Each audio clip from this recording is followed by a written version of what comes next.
Good morning. Hey, you guys. Um, good morning. Good morning. Good morning. Uh, just this morning, we're going to chat a little bit about codependency, and you know what would the discussion of addiction be without some reflection on codependency, and in my own life, as I come to understand a little bit more about the topic about codependency, it's been like, holy shit. It almost makes me cringe, because um, most of my life, even in recovery, I have acted out in a codependent way, and I didn't really understand it that well, and I understood that in the recovery process, we attempt to create a sound and sane ideal of future relationships, and I understood to a degree that most of all my relationships had been needy on my part, because they've been self-centered, and which is really the hallmark of addiction is the hallmark of our mental illness is our self-centeredness, and you know but it's just last night I was at my men's group, and we stayed for an extra hour later to just go deep into codependency, and the discussion of for all of us where if we had been codependent in relationships, and wow, it was so revealing and so honest and gut wrenching in a way, and that um, you know most of I can only really speak of myself, but there was certainly a lot of agreement around in the room, or the fire. We actually meet outdoors, but it was like, wow, how many of my relationships had I entered into in my life because I felt that those people needed me, you know and so it just spins into a whole bunch of things. I was invested. Codependency is about me being invested in them needing me. It's like, holy Toledo. So in some way, keeping them in that place of need was was important for me, unconsciously. And we see it in addiction, and how often I work with a lot of people in recovery who's have are in situations with their mums or their dads where in some way parents are invested in them, not in they want them to get well, yes, but their identity is around this looking after this sick alcoholic addict, so it's a bit of a fine line. And what do you think? Do you have a story of a codependent relationship? I mean, codependent means that we're both we're both responsible. The and it can, I think, maybe it goes back and forth. It's a I think it goes back and forth. It's like, wow, really. So powerful, powerful subject, and for me, the importance is to you know, I have a. It's interesting my idea of relating or being in a relationship now is the number one thing for me is that I'd love to be in a relationship with somebody who doesn't need me. Can you imagine? My whole life has been around, trying to, wanting to be needed, and but I recognized how unhealthy that was. It really was, and so a big awakening for me. Somebody who doesn't need me. Could you imagine, that as your number one criteria? What freedom! Eh? What freedom? Anyway, so this is, very related, I believe, to, for many of us in addiction, you know, this, deep rooted sense of unworthiness, and that leads us to this idea that we have to find or be in a relationship with somebody who needs us to, and that need, in some way, we feel makes us more worthy.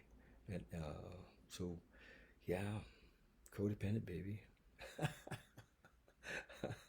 So, oh my gosh. So think about it.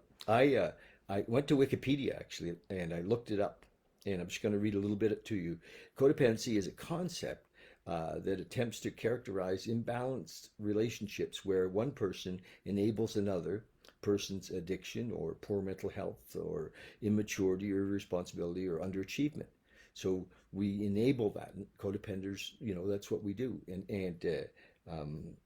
definition of codependence vary, but typically include high self-sacrifice, a focus on others' needs, suppression of one's own emotions, and attempts to control or fix other people's problems. Imagine people who self-identify as codependents exhibit low self-esteem, but it is unclear whether this is a cause or an effect of characteristics associated with codependency. Codependency is generally defined as a subclinical situation and or episodic behavior condition, similar to that of dependent personality disorder. Dependent personality disorder. Wow. And then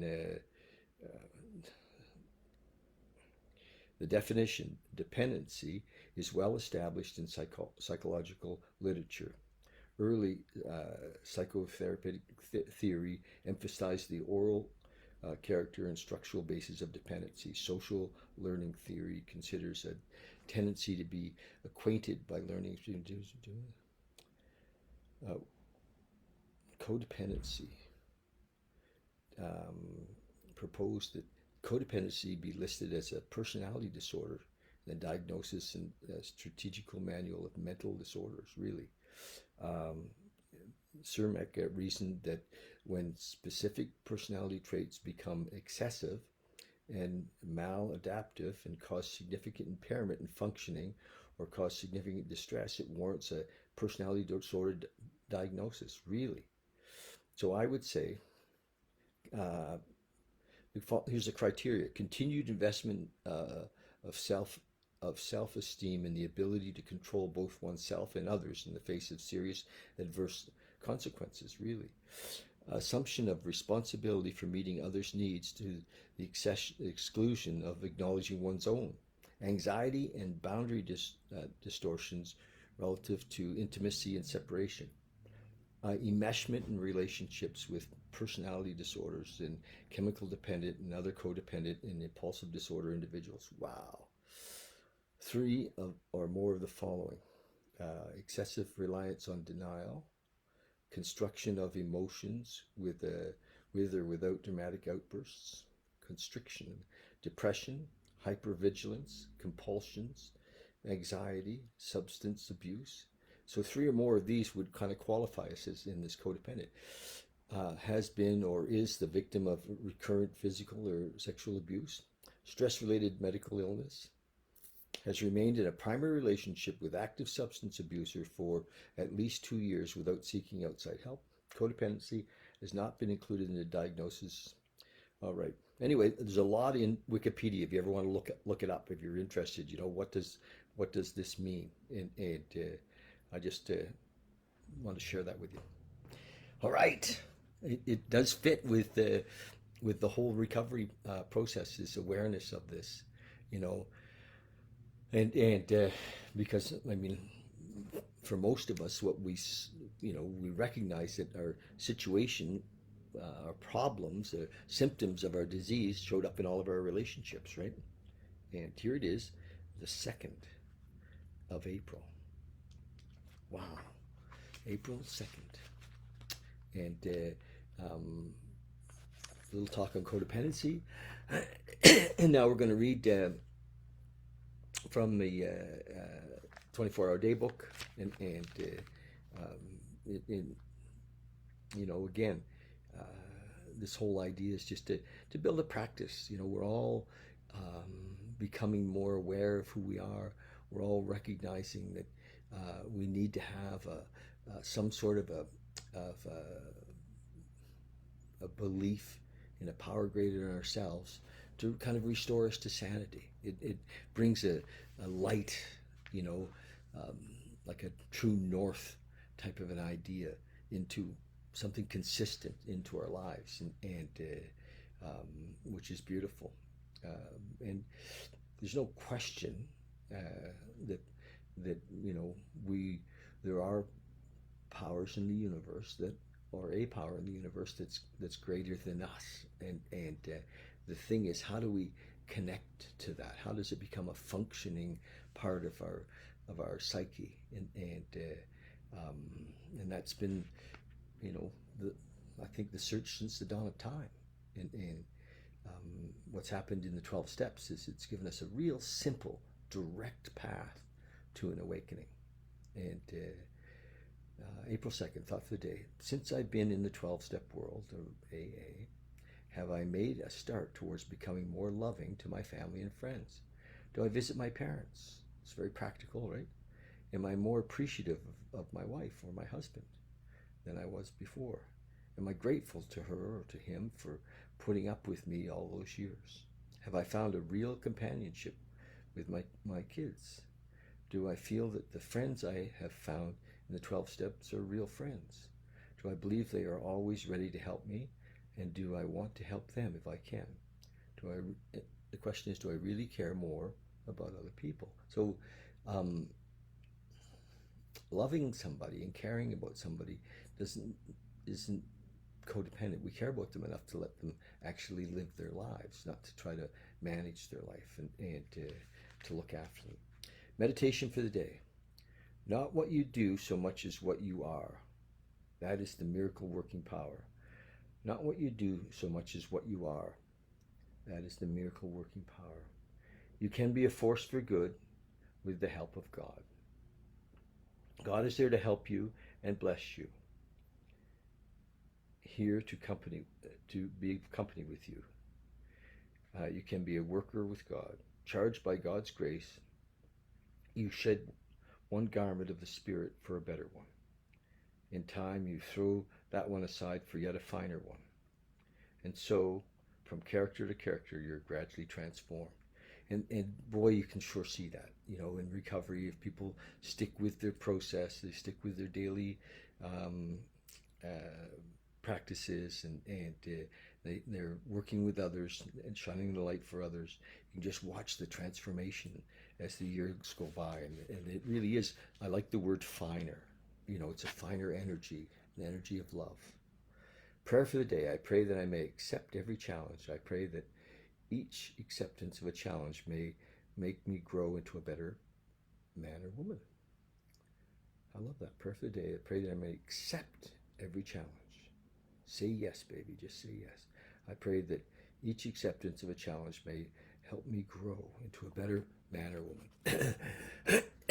Awesome. Well, that's my reading and my little chat on codependency. I'd love to hear what you think about, what your experience is with codependency, and if you even understand it. There's lots of books on it, of course, and yeah, it's quite a thing. Let's explore that maybe a little bit more. Maybe I'll talk on it a little bit more over the next little while, because it seems to be very much integrated with the disease of alcoholism and addiction, and to help us see ourselves, I think is part of the mission here. So we're going to meditate for a few minutes, just literally 3 or 4 minutes, okay? The reason I do this every day is just to lead you into a 3 or 4 minute meditation. Nothing fancy, I call it sitting. It's just sit still and sit quietly for 3 or 4 minutes, and just drop into that space, and as we practice this every day, as you do this every day, it we get better at it. We get like, okay, yes, here we are, and it becomes a working part of your practice on a daily basis. As you drop into that nothingness, into that emptiness, into that oneness. So just close your eyes for a second, and we're just going to do that.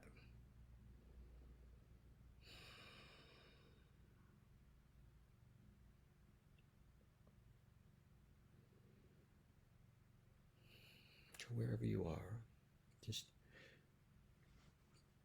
feel yourself in this space. Feel your feet on the floor, if they are.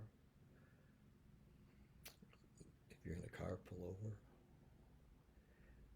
Wherever you are, you could be on a park bench, sitting in the woods. You could be in the bathroom. It doesn't matter. Just going to spend a few minutes together. Just drop into your body. Become aware of your body. Your feet and your legs. Your butt that you're sitting on. Your belly. Your hips. Your back. Shoulders. Neck. Your head, your skull. Just be in there.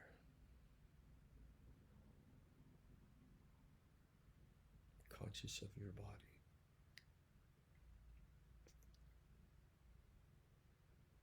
Your fingers, your hands,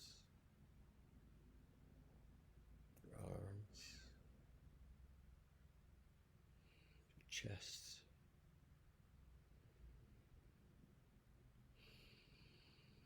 Your breath.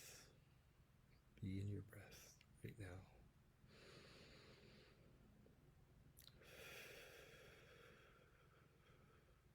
Yes.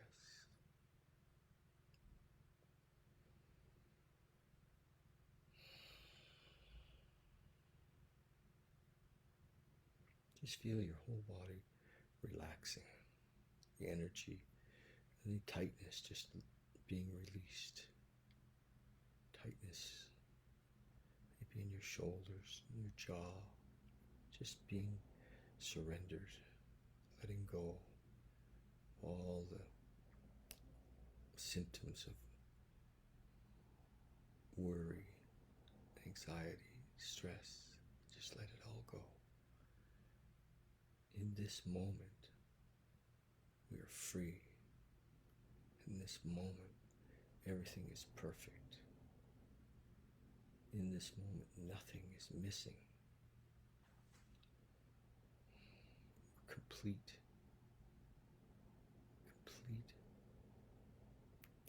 being, complete energy, complete consciousness in this moment.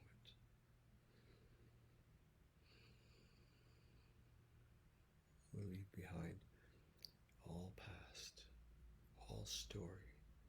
In this moment, we're not the story of you, the story of me. We're absolutely free in this moment. There's no next. There's no future. There's just now. This breath. This breath.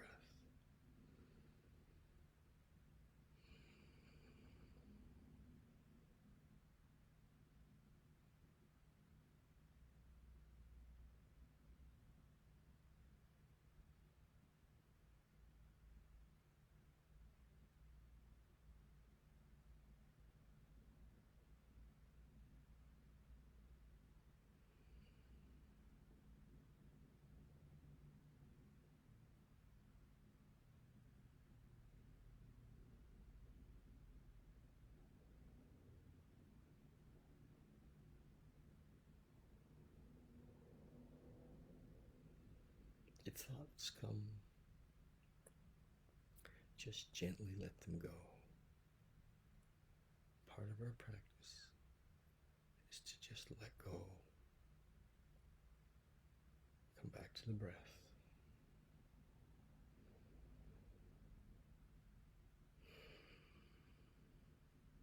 Be still.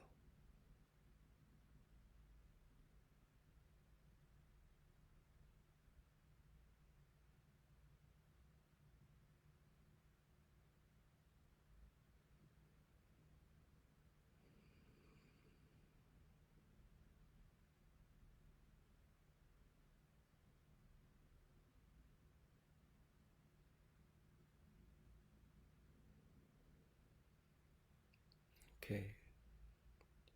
You can stay in this space as long as you like. Happy day. Be present in each moment of this day as we go. Love you. Just want to remind you, Monday, 7, we have a little sharing group. You're all welcome to join. Thank you. Love you.